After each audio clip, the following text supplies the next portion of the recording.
नमस्कार दोस्तों, स्वागत है आपका आपके अपने YouTube चैनल पर। तो दोस्तों, बीपीएससी टीआरई 2.0 शिक्षक भर्ती 2023 को लेकर आप सबके लिए इस समय की बहुत बड़ी अपडेट निकल के आ रही है। बीपीएससी की ओर से दोस्तों सेकंड फेज के लिए जो एग्जाम का आयोजन है 7 से 15 दिसंबर तक किया गया था। ऐसे में दोस्तों काफ़ी सारे स्टूडेंट यहाँ पर मेरे को कमेंट कर रहे हैं कि सर बीपीएससी के द्वारा इसका जो आगे की जो प्रक्रिया है, रिजल्ट कब तक आएगा।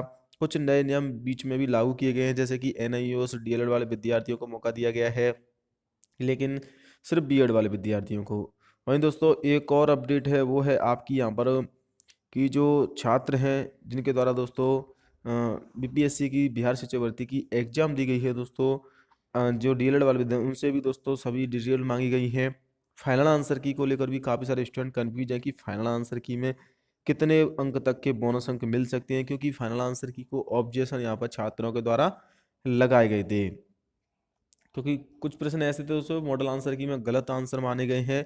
रिजल्ट कब तक आएगा, ये भी सबसे बड़ा सवाल है। सबसे पहले यहाँ पर आप देख लेते हैं बिहार लोक सेवा आयोग के द्वारा दोस्तों जो डीएलएड विद्यार्थी है ना, उससे के माध्यम से डीएलएड के प्रशिक्षण योग्यता वाले विद्यार्थी हैं, वो अगर बीएड प्रमाण पत्र भी धारित करते हैं तो वैसे अभ्यर्थी अपने बीएड के प्रशिक्षण योग्यता के चयन कर सकते हैं। इसके लिए 20 तारीख तक दोस्तों उनको अपने सभी डिटेल हैं वो डैशबोर्ड की जो बीएड की ऑफिशियली वेबसाइट है दोस्तों ऑनलाइन बीपीएससी बिहार GOV.in पर जाकर अपलोड करनी होगी। दूसरी अपडेट है दोस्तों, एक और बदलाव किया गया कि टीआरई 2.0 अर्हतांक को समाप्त कर दिया है। सिर्फ प्राइमरी में समाप्त नहीं किया गया है 1 से 5वीं तक, बाकी में दोस्तों अर्हतांक को समाप्त कर दिया गया है। तो ये भी एक बड़ा बदलाव है। परीक्षा में भाग फर्स्ट भाषा अर्हता के अंक को समाप्त कर दिया। केवल वर्ग 1 से 5वीं के लिए भाषा अर्हता को प्राप्तांक की मेगा सूची में प्रयोग किया जाएगा। वहीं दोस्तों अगर बात की जाए बीपीएससी की ओर से जो शिक्षक नीति परीक्षा का दूसरा चरण है दोस्तों, वो आपका यहाँ पर क्वाली एग्जाम होने के बाद अब रिजल्ट की तैयारी है वो बोर्ड कर रहा है। रिजल्ट कब तक जारी हो सकता है, बोर्ड के नियमों के अनुसार दोस्तों रिजल्ट आपका जो बोर्ड की तरफ से अपडेट है बीपीएससी की तरफ से 10 जनवरी तक रिजल्ट आ जाएगा।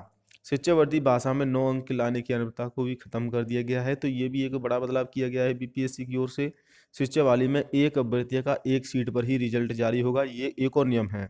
यानी कि मान लीजिए एक विद्यार्थी ने 3 पोस्ट के लिए फॉर्म भरा है, प्राइमरी के लिए भी, माध्यमिक के लिए, उच्च माध्यमिक के लिए भी दोस्तों, अगर वो क्वालिफाई कर और उसका तीनों सिलेक्शन हो जाता है तो उसको मेरिट के आधार पर या फिर वरीयता के आधार पर दोस्तों उसको एक ही पद पर रिजल्ट जारी किया जाएगा, ताकि बाकी की सीटें दोस्तों खाली नहीं जाएंगी, अन्य छात्रों को मौका मिल सकेगा।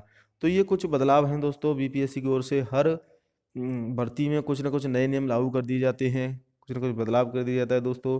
तो ये है दोस्तों पूरी जानकारी। फाइनल आंसर की रिजल्ट के साथ ही आएगी 10 जनवरी तक।